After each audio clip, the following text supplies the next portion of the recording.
Hello, I'm Rob Johnson. Here are stories making news right now. Demands for an investigation into conditions at facilities in Chicago that are housing migrant children. CBS 2's Roseanne Tellez has the latest. New calls today for DCFS to investigate the facilities here in Chicago that are housing migrant children.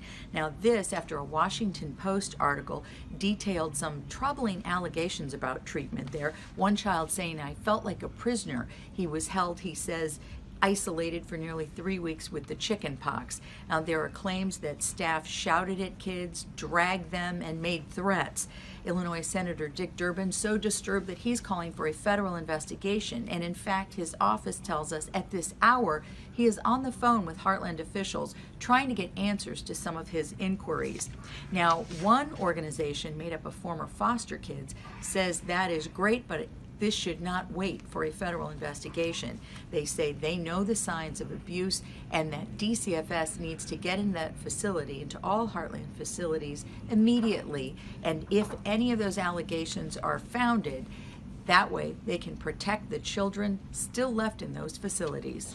Meantime, a man who nearly died selling drugs found salvation and a job thanks to a church job training program. Here's CBS 2's Jim Williams. Good afternoon, everyone. Jim Williams along Lincoln Avenue in the 2300 block, the site of the old Children's Memorial Hospital. There is a massive construction project going on here. $200 million project building apartments and retail space.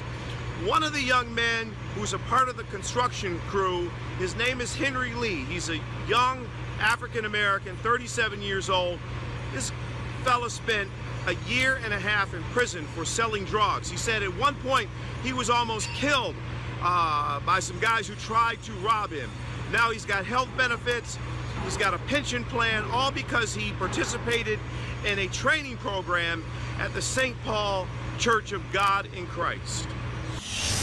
And here is meteorologist Kay Kleist with your forecast. Beautiful sunshine for us out there today, and you can tell the cool change in the air. We have lower humidity and a little breeze off the lake. The temperature downtown is 74. Same is true in Waukegan. We are at 80 degrees right now in Ottawa, and looking at dew point temperatures, when we see some 40s sneak in here like Kankakee and Rensselaer, 50s as you start reaching north toward the airports, that's a very comfortable air mass with nice humidity levels. Everything's in check. That's because this cool ridge of high pressure is dominating our weather pattern. So we stay quiet tonight, clear tonight, and most of the day tomorrow is dry until this next disturbance you see over the northern plains starts to develop and head in our direction. So as you go through your evening, it looks super. We'll have a sunset at about 8:24, and it looks like overnight lows will hold in the 60s.